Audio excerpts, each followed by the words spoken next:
अस्सलामुअलैकुम dear students, कैसे हैं आप। आज हम लोग क्वेश्चन करने जा रहे हैं जो 1 जून 2025 को टेस्ट हुआ था मलाकंड डिवीजन में। तो उसमें से मैंने क्वेश्चन उठाए हैं मैथ्स के, जो कि आपसे शेयर करने लगी हूँ। क्वेश्चन है मेरे पास, during the school assembly 96 students are standing in a 6 equal rows. कहते हैं स्कूल असम्बली में जो 96 स्टूडेंट्स हैं वो 6 रो में खड़े हैं, तो एक रो में कितने स्टूडेंट्स होंगे।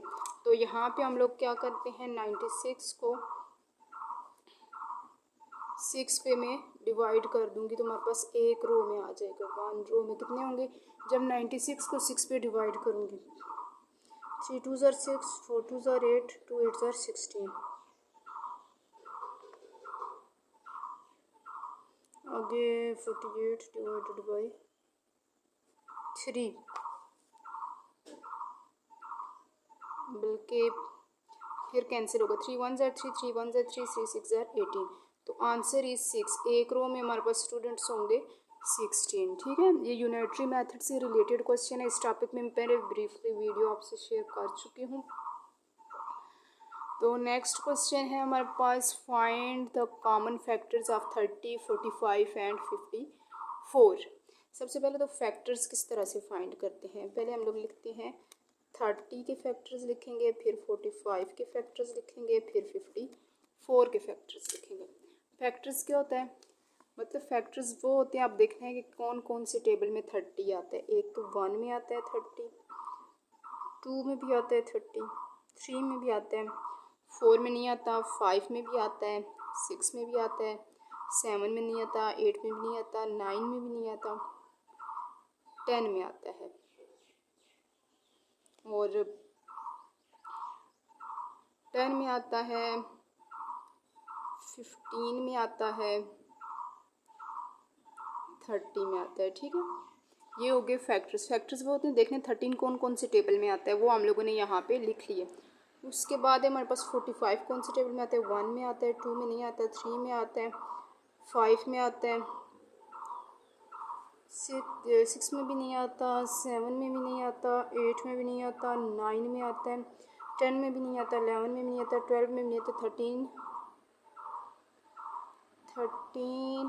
में चेक करती हूँ, नहीं आता, आई थिंक नहीं आता 13 में, 16 में भी नहीं आता, 17 18 19, बस 54 1 में भी आता है, 2 में भी आता है, 3 में भी आता है, 3 में भी आता है, और 3 में आता है, 4 में आई थिंक नहीं आता, 5 में भी आता है, 6 में आता,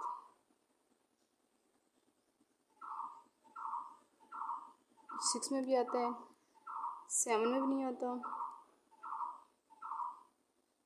नहीं 8 में भी नहीं आता, 9 में आता है, 27 में आता है, 54 में आता है, ये भी अपने टेबल में भी आता है 54 में। ठीक है, अब यहाँ से कॉमन फैक्टर, ये तो हो गए इन तीनों के फैक्टर्स। तो कॉमन फैक्टर्स कैसे फाइंड करते हैं, जो इनमें कॉमन होता है। एक तो ये 1 कॉमन है तीनों में, तो दूसरा जो है ये 3 कॉमन है तीनों में। तो इसके आगे हमारे पास कॉमन फैक्टर्स है हमारे पास 1 एंड 3। 1 और 3 हमारे पास क्या है, इसके कॉमन फैक्टर्स। कमेंट में ज़रूर बताया करें कि आपको मेरी वीडियोस की कुछ समझ आ रही है, कुछ हेल्प मिल रही है मेरी वीडियोस से, ताकि मुझे मोटिवेशन मिले, ताकि मज़ीद वीडियोस में आपसे शेयर करती रहूं। और वीडियो को लाइक ज़रूर किया करें, प्लीज़ चैनल को भी सब्सक्राइब कर दिया करें, ताकि मुझे मेहनत करती हूँ इसका कुछ ना कुछ मुझे रिटर्न मिलता रहे।